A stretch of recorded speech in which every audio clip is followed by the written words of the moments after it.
Amandla, viva, EFF, viva. Thank you very much, Deputy Secretary of the EFF in the Northern Cape, Fighter Glenda Lepolisa. Amandla, Amandla, viva EFF, viva. Viva EFF, viva. Thank you very much, Deputy Chairperson. Let me welcome the President, our CIC, also the commissars who are present here, also acknowledge also the PCT members, chairpersons and secretary of our province. Fighters, I'm gonna give the credential as they are. Before I can commence, let me just inform everyone that there are still delegates who are on their way from Pixlika Seme and Namakwa region. So when I give the credential, it's the credentials that we have taken, people who have already registered. The province, as it stands, the PCT members present, out of 17 PCT who are in attendance, out of 17, 15 are present and 2 absent. Francis Bart delegates. Out of 124, we have only 87 in attendance and 15 absent.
The next on our program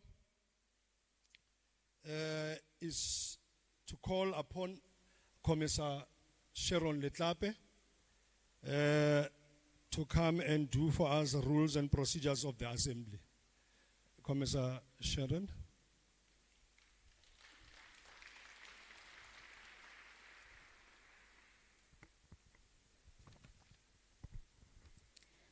Thank you, Deputy Chairperson of the province. Greetings to the delegates, to the regions, PCT, outgoing PCT, CCT deployees. Greetings to the President. The normal rules of the EFF meeting procedure will apply with the following additions. Only duly accredited delegates or those recognized by the steering committee will be allowed into plenary and commission sessions.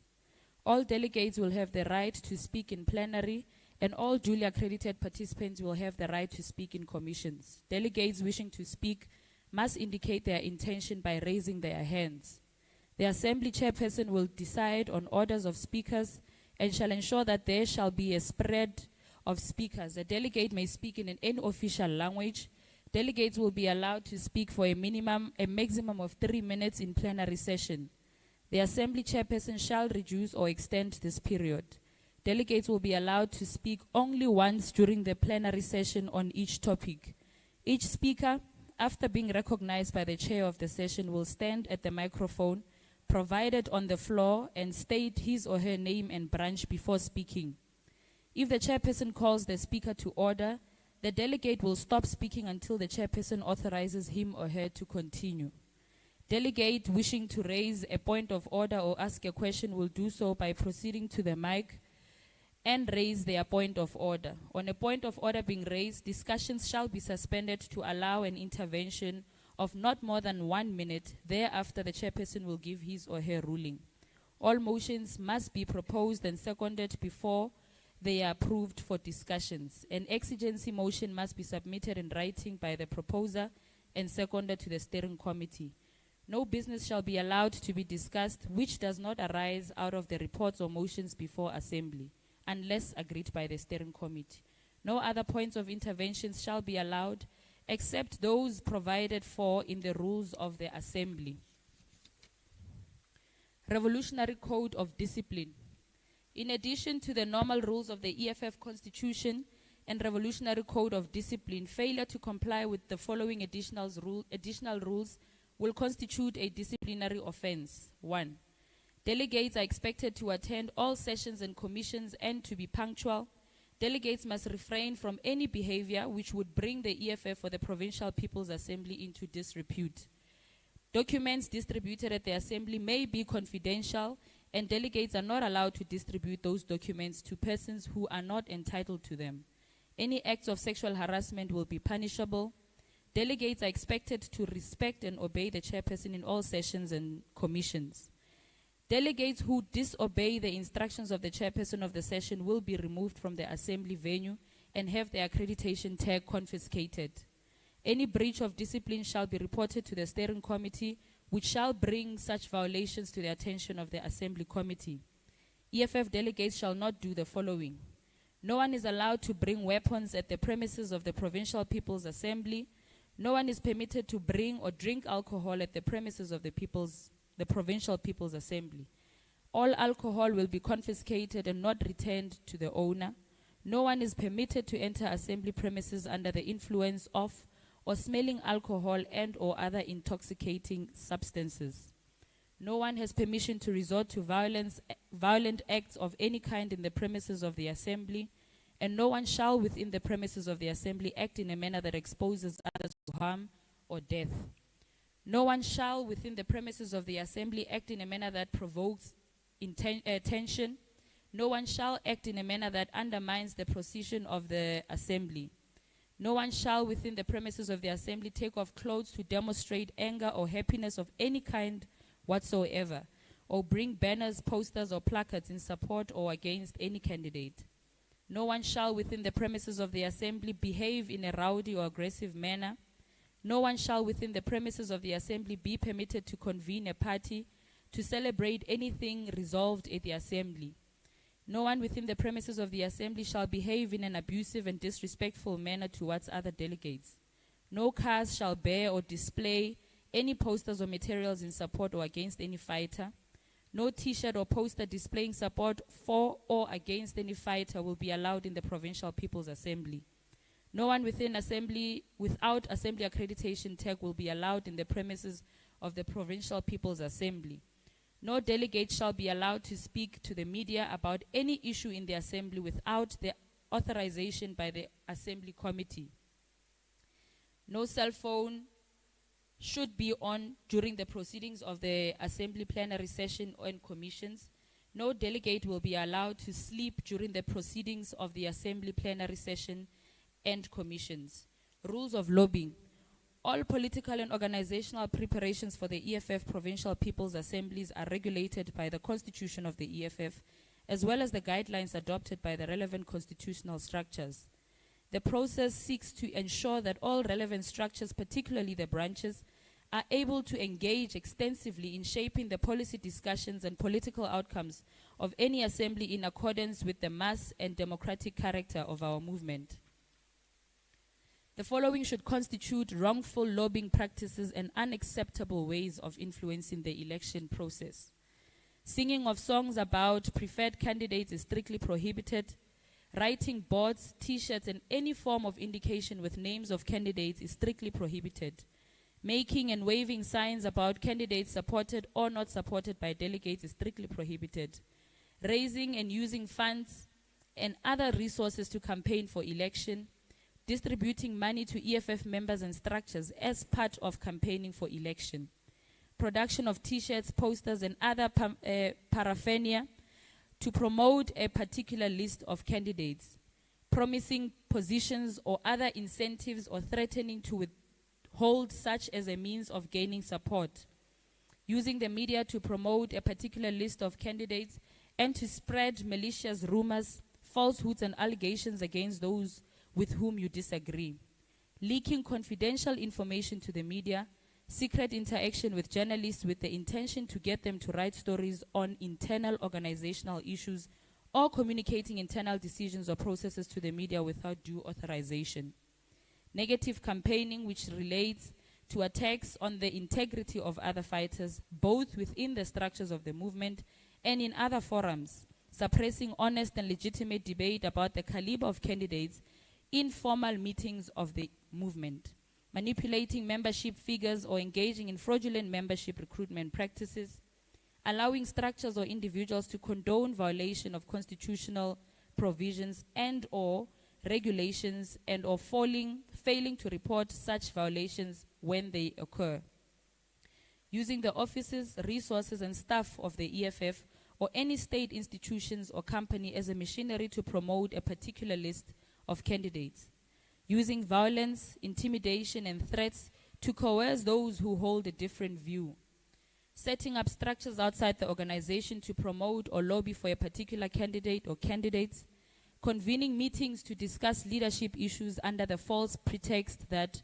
they are organized constitutional structures, production and distribution of documents and pamphlets not approved by the structures of the organization will not be allowed.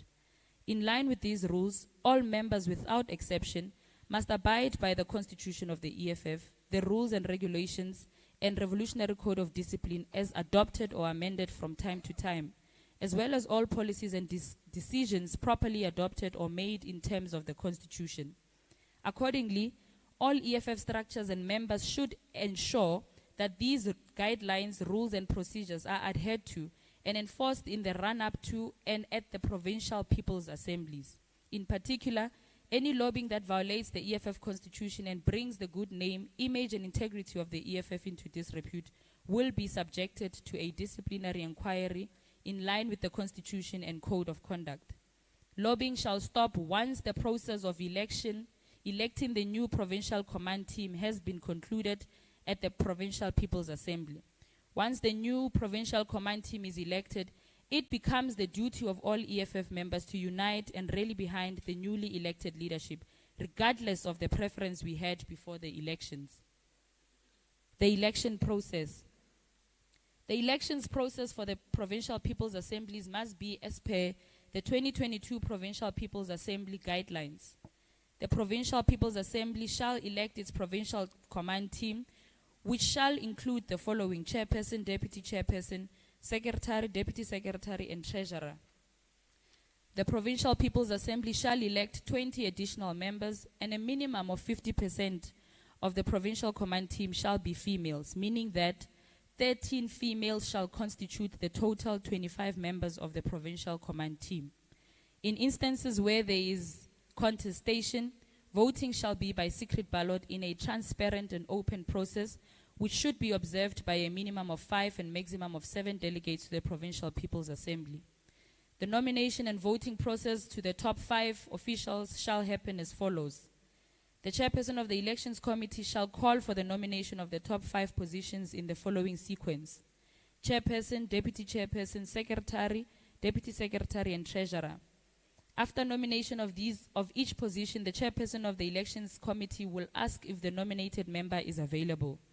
Confirmation of availability can be by the nominated member verbally communicating the availability if they are a voting delegate to the plenary, or through a letter which should be submitted to the Elections Committee. Once nomination has been confirmed, the chairperson of the Elections Committee should ask the Provincial People's Assembly voting delegates to second the nomination by a show of hands, and only names that reach 30% of the voting delegates will be included to the ballot. If a name of a nominated candidate reaches the 30% threshold, it will be included on the ballot paper. If there is only one nomination, such a nomination will be confirmed as elected to the position upon which they were nominated. In instances where there is more than one nomination for each position which has reached the 30% threshold, the Elections Committee shall develop a ballot paper for the delegates.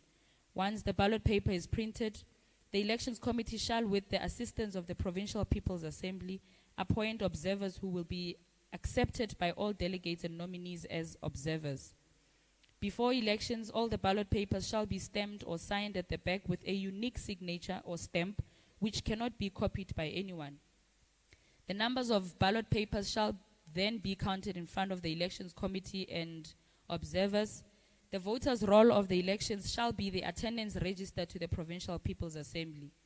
A temporary voting station will be set up, allowing each and every voter or delegate to have space to vote secretly.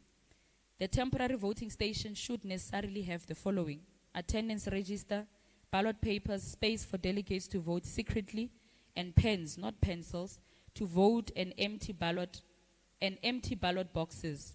Upon entering the temporary voting station, the delegates' names will be checked on the voters' roll, marked, and the delegate issued with one ballot paper to vote secretly. When all delegates have voted, the Elections Committee will close the temporary voting station and begin counting votes. Counting will happen as follows. Firstly, count the number of votes casted. Secondly, separate the number of votes received by each candidate. Count how many votes each candidate received. Count the number of spoiled votes. The candidate with the highest number of votes will be the one who is elected for the position. After counting has finished, all delegates will be called to the Provincial People's Assembly for the announcement of the names of those who have been elected. In instances where two candidates receive the same number of votes for one position, the Elections Committee should reconvene the plenary to explain that there are delegates who receive the same number of votes and re-voting will happen on a secret ballot. Please note that results should not be announced before the re-voting of a position which had the same number of votes has been finalized. The nomination and voting process of the additional members shall happen as follows. Only 20 additional members should be voted into the Provincial Command Team and added with the top 5 positions elected. The total number will be 25. Out of the 25 members of the Provincial Command Team, a minimum of 50% of the Provincial Command Team shall be females, meaning that 13 females shall constitute the total 25 members of the Provincial Command Team. This rule and guideline is non-negotiable. The nomination of additional members will happen from the floor, and the threshold for this nomination will be 25% of the voting delegates. Voting shall be by secret ballot, and the top 20 candidates for additional members with the highest votes are elected as members of the Provincial Command Team. The Elections Committee should ensure that a minimum of 13 females are overall nominated and elected to the Provincial Command Team, meaning that where only 20 males have the highest votes, the females beneath should be shifted up until threshold is reached. The Elections Committee shall be constituted by the Steering Committee, prepare the ballot papers as directed by the Constitution, make adequate preparations for voting by secret ballot where applicable, including the provision of ballot boxes and the setting up of a machinery for effective supervision and counting of votes. Establish further procedures for voting and handle any dispute arising. Announce the results of all ballots. The chairperson of the Elections Committee shall verify that the names of all candidates are accurately captured on the ballot paper and signed off before it can be printed. Conclusion. The adherence to this program and rules of the Assembly will ensure that the organization conducts its Assembly in a dignified manner, which will lay a solid base as we continue to consolidate the ground towards socialist power. Thank you very much.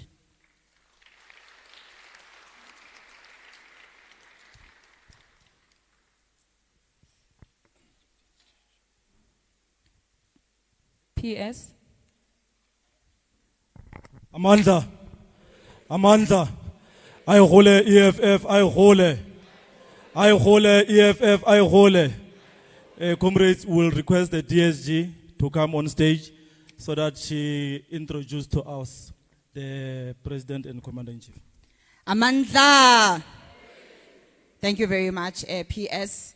Greetings, President and Commander-in-Chief, CCT deployees, officials of the province, PCT, as well as region and ground forces.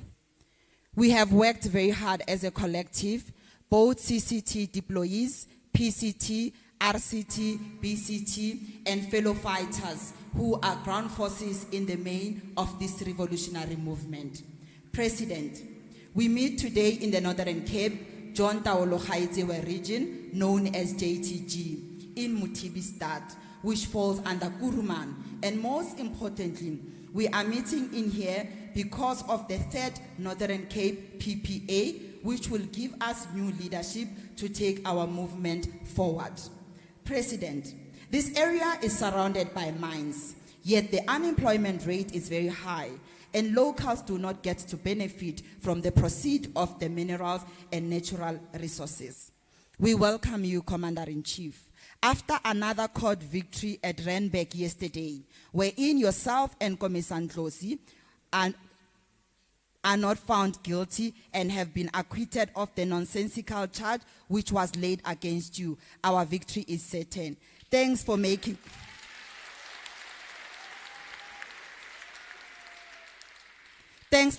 time to always being available to all of us. We pride ourselves for having you as our leader and our president. Repelele Mokoni, and we welcome you to the 3rd Northern Cape PPA. I take this opportunity right now to call our #1 ground force, the son of the soul, President and Commander-in-Chief.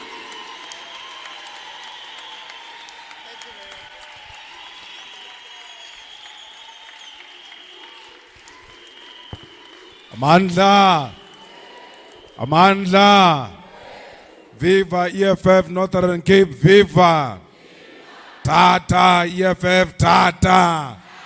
Oza 2024, Oza. Oza 2024, Oza. Down with Ramaphosa, down. Down with Zamani, down. Thank you very much, fighters. We've got a predicament of time because I'm told that we must be out of here by 5 o'clock. We are going to KZN. So, but we thought we cannot go to KZN before we come and greet this important occasion on the history of the Northern Cape.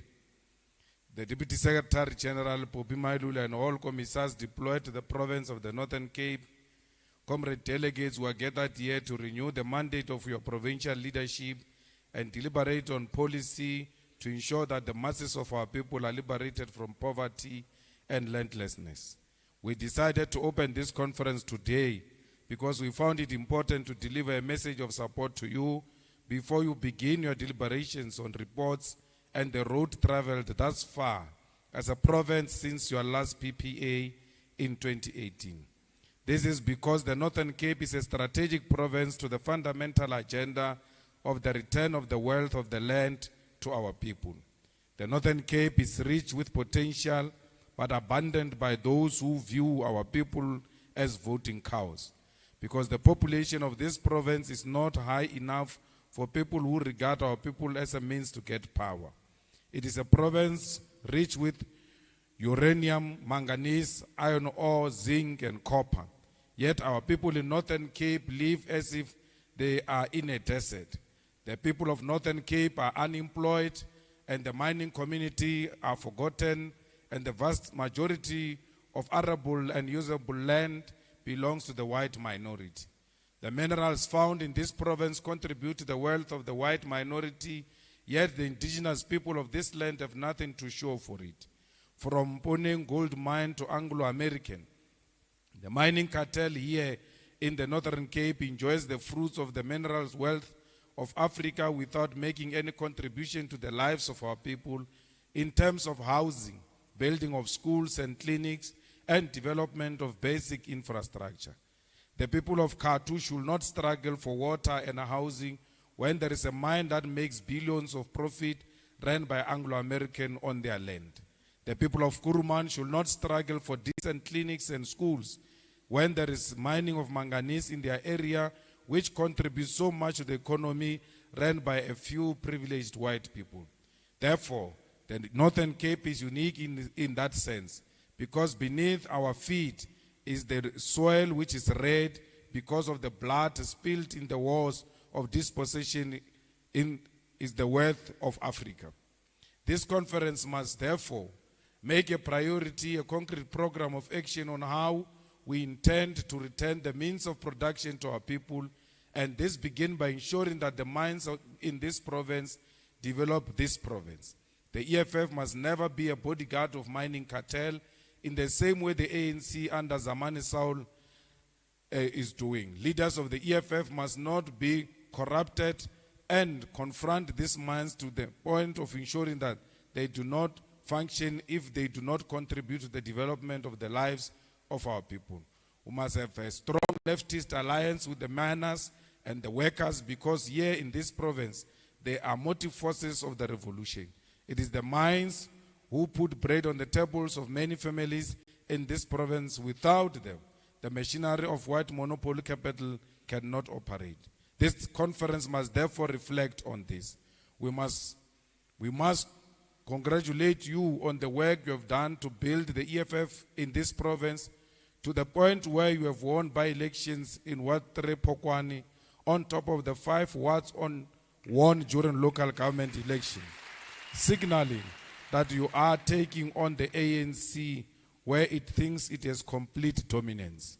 The organization grew its seats from 38 in 2016 to 54 in 2021 local government election, of which 42 proportional representation seats and 4 are Ward Council seats. We won Ward 6 and 7 in Jomurolong, Ward 5 in Tembelihle, and Ward 5 in Karibek, an additional 6 district council seats. The organization later won a ward councillor seat through by-election in Pokwana Municipality, Ward 3. There is an appetite for EFF in Northern Cape, and we must begin to take our organization to the people in order for us to gain the necessary strength to change the inhumane conditions they live in. Fighters, all of this can be done through organizational discipline. Without discipline, there is no organization. And therefore, this conference, after listening to the rules of engagement in this conference, we must make sure that all of us do comply with the rules of engagement in this conference. To do so, it doesn't mean you are a coward. It means you respect the organization and what it stands for. It means you now know that you have ceased to be an individual, but you are part of the collective. Therefore, coming to this conference, no one must ever think that contestation of ideas and leadership preferences is a declaration of war. We must contest each other to show that there is life in our organization. We must raise different ideas. Once majority have taken a decision, we must respect the decision of the majority. In the EFF, there is what we call democratic centralism. What democratic centralism means is that once a decision is taken by a higher structure, all the lower structures must respect that decision. So, if we come to this conference and the views of the members were listened to through the BGAs and BGMs, and you were given a mandate to come and raise those views here, and a decision is taken at this level, it means that decision is binding on all lower structures of the organization, including the entire membership of the EFF in the Northern Cape. And if you were a proponent of a different view and you're not agreeing with the decision that the majority have taken in this conference, as a disciplined member of this organization, when you leave here, you're going to be the first one to campaign for the acceptance of that decision because it was taken in the higher structure and by the majority of our people.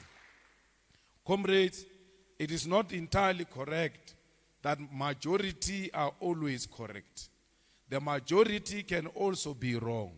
They can come here and elect a secretary who can't write minutes.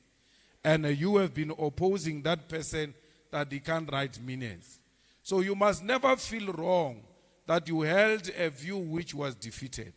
You must continue to hold that view as long as your conviction dictates to you that your view was correct. However, I will abide by the decision of the majority. I will continue within the structures of the organization and through the constitution and the code of conduct, continue to campaign for this view I've expressed, because disciplined members of the EFF will know that the EFF is not going to die tomorrow. Unless you think the EFF is dying tomorrow, then you will want your idea to be accepted today, because tomorrow there will not be the EFF. That's why in the ANC today, you have 5 people to 6 people contesting to be president of the ANC, and then 11 contesting to be Secretary General of the ANC. That is a sign that they have accepted his dying. So before he dies, I must get something out of it. And that's why even all of members of the ANC want to be leaders. So if this was a conference of the ANC, all of you will be fighting to be on stage, because that is what is happening. And now it has moved from members, all of them wanting to be leaders. It has now gone to supporters, also wanting to be leaders. You can never have an organization where the entire membership and the entire support base want to be leadership. There will always be leaders, there will always be members, there will always be supporters. And for you to be a good leader, you must allow others to lead you so that you learn from them and become a good leader. Comrades, any leadership that neglects to elect women, it's a leadership that has failed in its agenda to liberate women of South Africa. Because remember that you go around saying you want to liberate women here in South Africa. And when you meet and have an opportunity to talk amongst yourself and demonstrate that commitment, you do not use that opportunity. Many of you put women on the slates as deputy secretary and treasurers. You never put them as chairpersons and secretaries, as if women don't have the capacity to lead. So, comrades, in the consideration of leadership, you must always make sure that women are always there. Because if women are not liberated, we will never be liberated. So we must become a unique organization that fights for the rights of women, not only outside, but also internally in the EFF. South Africa has declared war against women, and South Africa is no longer friendly for women, and women can't find a free and friendly and safe space everywhere else in the country, including in the churches, in the burial societies, in the relatives' families, in their own homes. They don't feel safe. There must be, this EFF must be a safe haven for women, that when they run away from monsters in their homes, in their churches and everywhere else, they must run to the EFF and know that when we are in the EFF, we are in a safe haven. So, comrades, if you still are irritated by a voice of a woman when she speaks, if you still say, I cannot be led by a woman, you must know that you do not belong to the EFF, because your ideas are backward and are not liberated. If you still see a lesbian or a gay and you want to classify them as undesirable people in our society, you are backward and therefore do not belong to our organization. In this organization, all kinds of human beings are welcomed. We do not discriminate against anyone because we are for humanity. We are not for gender, whether male, female, gay or lesbian, white or black, colored or African. It is immaterial. And therefore, anyone who wants to rise by bashing women doesn't deserve your attention. The same as anyone who wants to rise in the name of a colored, that the EFF doesn't want colored, that the EFF doesn't want Indians. If you don't elect me, there will not be an Indian, there won't be a white person. You must tell them we don't see race, we see brains, we see ideas, we elect ideas. We pride ourselves in the EFF that we are leading through superior logic. And superior logic will not mean you must raise issues that are not progressive in order for you to emerge as a leader. Comrades, if you are going to elect each other as friends, you must know you have declared the death of the EFF that day when you elected each other as friends. We don't have to be friends in order to lead together. We must be members of the EFF in order to lead together. What brings us here together is not EFF. It's our commitment to the expropriation of land without compensation. It's our commitment to free and compulsory decolonized education. It's our commitment to return the land, the banks, and the mines into the hands of our people. You ought to ask yourself a question before you don't want to elect this person, because you hate this person. This person once took your girlfriend. This person once took your boyfriend. This person once spoke bad about you in the township. You don't like him personally. You are fighting. But you must ask the question, does this person love the EFF? I know I don't love this person. Every time we put posters, does this person come and put posters? Every time we do door to door, does this person come and do door to door? Is this person a combat ready, always prepared to lead the EFF into making sure that it grows and emerges victorious? Once this person ticks all those boxes, even if you don't love this person, you ought to answer yourself and say, at least he loves the EFF. I will elect him or her because he loves the EFF. You can continue to fight your own personal battles, but when it comes to the organization, when a person is right for the organization, put aside your personal differences and choose the unity and the strength of our organization. Comrades, you are here to discuss the 7 non-negotiable cardinal pillars of the EFF. You are here to say, how do we nationalize the land? How do we nationalize the mines? How do we create jobs for our people? The people of Northern Cape, the people of Kuruman are not interested as to who's going to be the leader of the EFF. As long as they see the red beret, they are very happy. What they are interested in is, how is the EFF going to fight unemployment in the Northern Cape? How is the EFF going to make sure that the mines implement their social responsibility commitment? Because before they were given a license, they said they will do the following in this area. Have they implemented those things?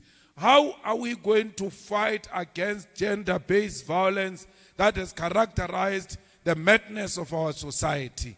How are we going to make sure that education becomes fashionable amongst young people? How are we going to fight alcohol abuse and drug abuse in the Northern Cape? How are we going to win the 2024 general elections and the EFF becomes government of the Northern Cape?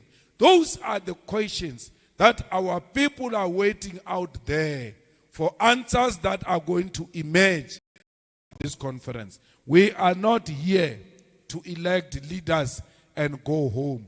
We are here to talk about how do we strengthen our organization? Because the ANC here in Northern Cape is dead, is finished. So you are contesting against a ghost. ANC. Because there's no ANC here. So, and even its leadership is very undecisive. It lacks character and wants to impress everyone. The people have realized that this ANC is no more. They are now looking up to you. But when they look for you, they can't find you anywhere. Because the people cannot vote for people they don't know. You have to go to where people are and introduce the EFF and make sure the EFF is known and make sure the EFF exists in every community here in Northern Cape. Once you do that, the people will say, now there is an alternative. We are no longer prisoners of the ANC. There is something we can vote for. But today, when they go to the elections, they ask themselves a question. If we don't vote for the ANC, who will we vote for?